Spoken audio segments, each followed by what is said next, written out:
Ayu Ting Ting minta matikan TV jika tak senang melihatnya. Pedangdut Ayu Ting Ting sering muncul di layar televisi daripada bernyanyi di atas panggung. Seringnya muncul di layar kaca membuat wajah Ayu Ting Ting kerap disebut cantik oleh penontonnya. Ayu Ting Ting merasa biasa saja meski sering dipuji kecantikannya.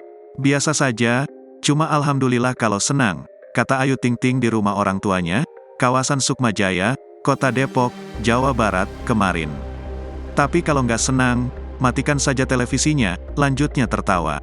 Ayu Ting Ting berharap pekerjaannya di televisi bisa awet dan bertahan lama. Ayu Ting Ting merasakan ada banyak orang mengagumi paras cantiknya sekalipun tanpa make up. Orang kalau ketemu, saya dibilang tetap glowing walau nggak pakai make up. Ya karena dirawat pakai duit, ucap janda satu anak itu.